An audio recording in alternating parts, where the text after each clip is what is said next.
नमस्कार साथियों।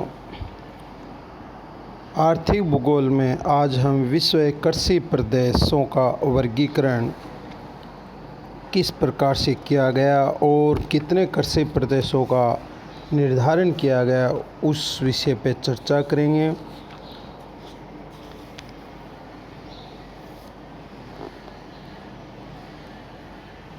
भूमि का एक ऐसा क्षेत्र जिसमें कृषि करने की दशाएं प्रतिरूप में व्यापक रूप से समानता हो तथा जो समीपवर्ती कृषि क्षेत्र से विशिष्ट रूप से भिन्न हो, कृषि प्रदेश कहलाता है।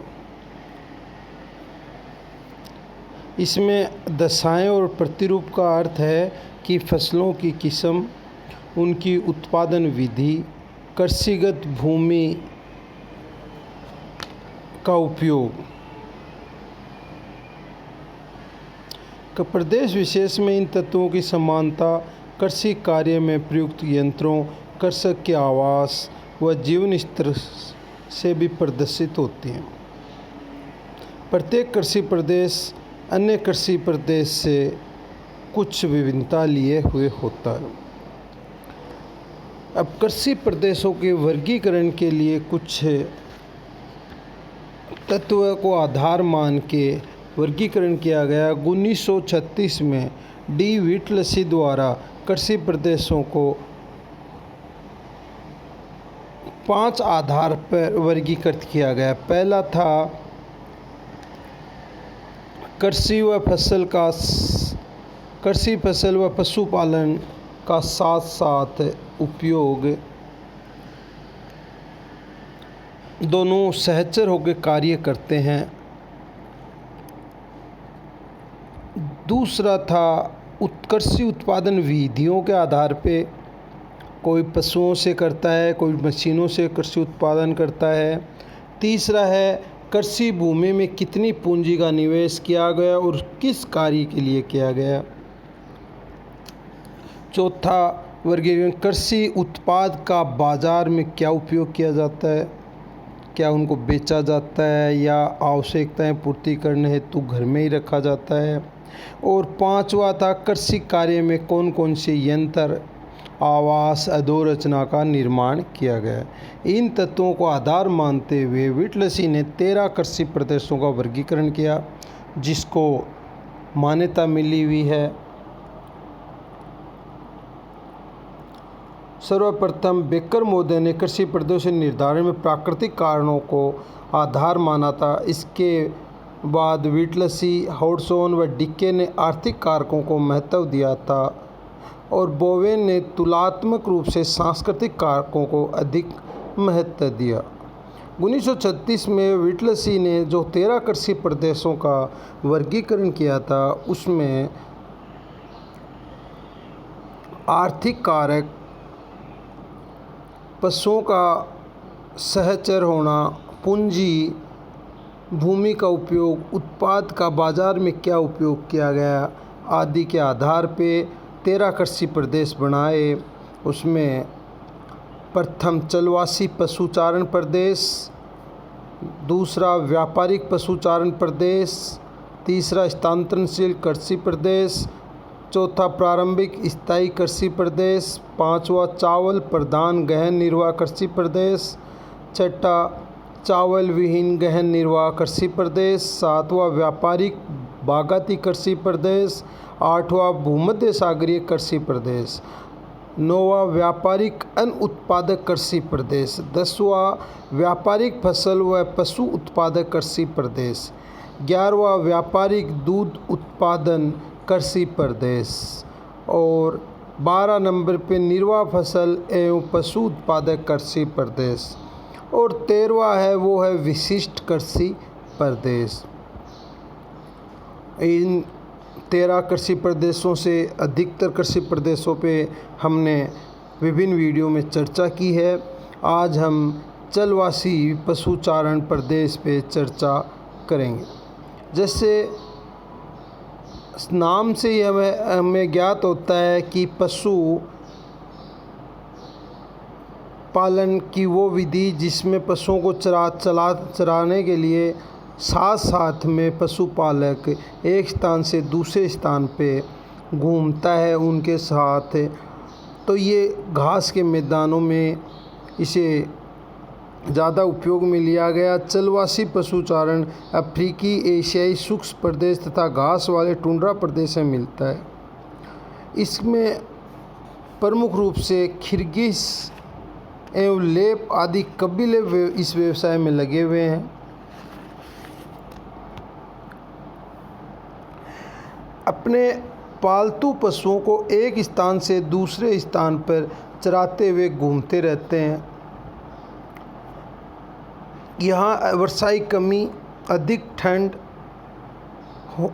फसलों का उत्पादन संभव नहीं है, वहाँ पे वन भी नहीं पाए जाते, वहाँ घास स्थल या अर्ध मरुस्थल वाला क्षेत्र बन जाता है, वहाँ पे ये चलवासी पशुचारण होता है। इन क्षेत्रों में कम अनुकूल वातावरण परिस्थितियों के कारण घास भी जल्दी समाप्त हो जाता है, जिस कारण एक चारागाह में अधिक समय तक पशुओं को नहीं चराया जाता और नया चारागाह की खोज की जाती है। ये पशुचारण दो प्रकार का होता है, एक तो होता है स्थानीय लोकल और दूसरा होता है मौसमी सीजनल। ये लोग पशुओं से ही भोजन के लिए दूध, मांस, पहनने के लिए वस्त्र, रहने के लिए तंबू की व्यवस्था करते हैं। इस प्रकार इन प्रदेशों की आर्थिक प्रणाली का आधार पशु ही है और यहाँ पर भेड़, बकरी, गाय, बैल, भैंस, ऊँट, याक, रेंडियर आदि पशुओं का पालन किया जाता है। तिब्बत में याक भी मिलते हैं। भारत में गुज्जर और गद्दी जाति के लोग इस प्रकार का जीवन यापन करते हैं। ये स्थानिक और ऋत्विक होता है। इनके प्रमुख क्षेत्र हैं वो उष्णकटिबंधीय घास स्थल, सवाना, लानोज, कैम्पोज और क्वींसलैंड। दूसरा, पश्चिमी अफ्रीका में मोरितानिया से सहारा मरुस्थल तक तथा अरब के मरुस्थल के पशुचारण क्षेत्र। मध्य एशिया में ईरान के कुर्द, लूर, बख्तियारी, कासगाई लोग, रूसी तुर्किस्तान के किर्गिज, चीनी शिनकियांग के तथा तिब्बत के याक चराने वाले चलवासी पशुचारक।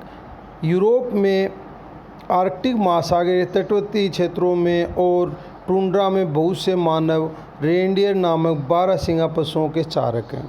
स्वीडन तथा फिनलैंड के लेप्स और सोवियत रूस में साइबेरिया के सेमोइड, तुंग, चकची और कोरियाक वर्ग ये चलवासी पशु पालन करता है। चौथा, पर्वतीय क्षेत्रों में हिमालय, आल्प्स, रॉकीज, एंडीज आदि घास स्थलों में आधुनिक समय में इन पशु चारक वर्गों का बाहरी क्षेत्रों से संपर्क बढ़ता जा रहा है और इन क्षेत्रों में सरकार अब पशुचारण वर्ग के स्थायित्व के लिए प्रयत्न कर रही है। जो चलवासी पशुपालन है ये दो प्रकार का माना गया है। एक तो स्थायी, जो लोग एक स्थान पर इस घास के मैदान में पशु पालन करते हैं, लंबे समय तक रुकते हैं। दूसरा है मौसमी स्थानांतरण। वहाँ पे जैसे चारागाह की घास सूख जाती है तो नए चारागाह की खोज की जाती है और वहाँ चले जाते हैं। एक जगह गर्मी अधिक पड़ना और शुष्कता के कारण दूसरे क्षेत्र में ये चले जाते हैं। जैसे मैदानों में गर्मी के दिनों में लोग पहाड़ों पे चले जाते हैं और सर्दियों में वापस मैदानों पे आ जाते हैं।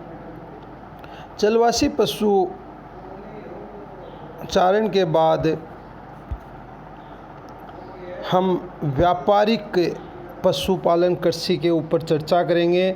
व्यापारिक पशुपालन में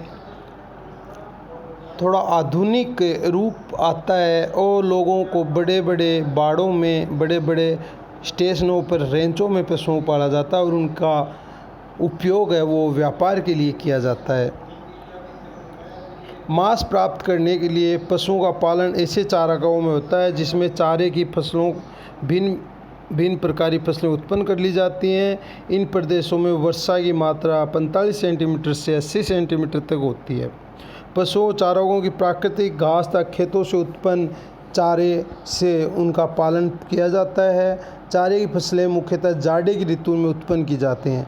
पशुओं के गोबर से मिट्टी को उपजाऊ बनाया जाता है। पशु फार्मिंग का उद्योग मुख्यतः यूरोप, ब्रिटेन, मध्य यूरोप में संयुक्त राज्य अमेरिका की मक्का पेटी में तथा अर्जेंटीना के पंपास के आर्द्र भागों में होता है। यह उन भागों में होता है जहां अनाज की फसलें, गेहूं और कपास आदि का उत्पादन बहुत कठिन और लाभदायक कम होता है।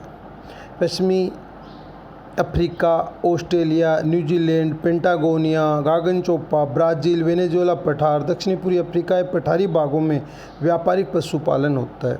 अर्जेंटीना के पंपास क्षेत्र में व्यापारिक पशुपालन होता है। विश्व के कुल गौमांस का 35% भाग यहाँ से निर्यात किया जाता है। ऑस्ट्रेलिया में भेड़ों का पालन होता है और विश्व के कुल ऊन का 54% भाग यहीं से आता है। न्यूजीलैंड भेड़ के मांस व मेमनों का विश्व में सबसे बड़ा निर्यातक है। यहाँ जलवायु की अनुकूलता के कारण व्यापारिक पशुपालन विकसित हुआ है।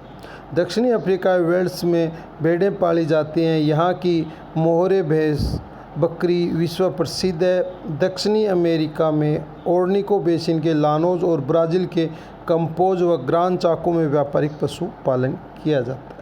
व्यापारिक पशुपालन में अधिक पूंजी की आवश्यकता होती है और विकसित देशों में इसका अधिक उपयोग किया जाता है और यहाँ पे दूध, मांस के लिए इनको अधिक पाला जाता है।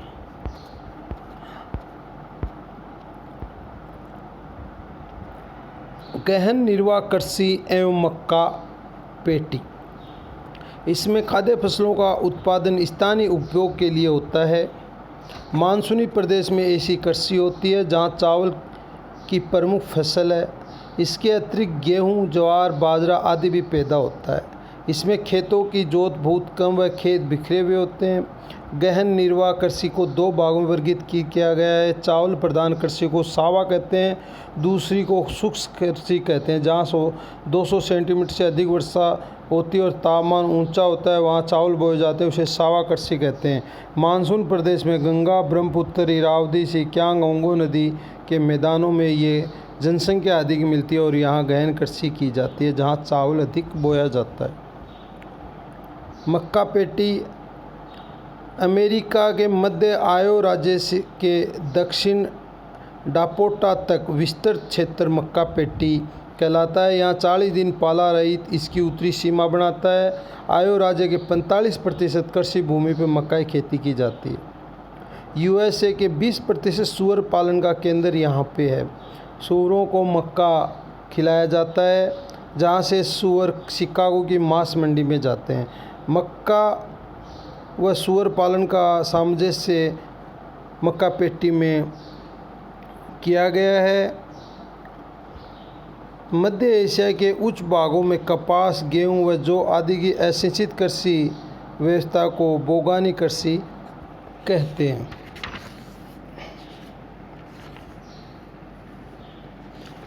मक्का पेटी अमेरिका की विशेषता है और यहाँ पे मांस उत्पादन करने वाले जंतु जैसे सूअर का पालन किया जाता है। मक्का और अन्य अनाज है वो पशुओं को खिलाया जाता है और पशुओं को बाज़ार में बेचा जाता है। उससे जो आय होती है उसका उपयोग किसान सामान्य रूप से करते हैं। यहाँ मक्का पेटी क्षेत्र है। यहाँ संपूर्ण स्थल क्षेत्र का 10% भाग और यहाँ पे वर्षा है वो भी मध्यम प्रकार की होती है, 50 सेंटीमीटर से 100 सेंटीमीटर के मध्य। और मक्का का अधिकतर उपयोग सूअर और गायों को खिलाने के लिए किया जाता है ताकि उनका मांस में वृद्धि हो, दूध बढ़ता हो। साथ में ये मध्य अमेरिका क्षेत्र है, इसे मध्य मक्का पेटी भी हम कहते हैं।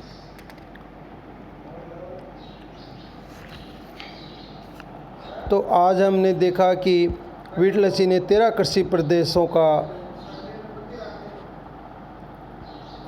वर्गीकरण किया था। उसमें से चलवासी पशुपालन, व्यापारिक पशुचारण और चावल प्रदान गहन निर्वाह कृषि के बारे में आज हमने चर्चा की।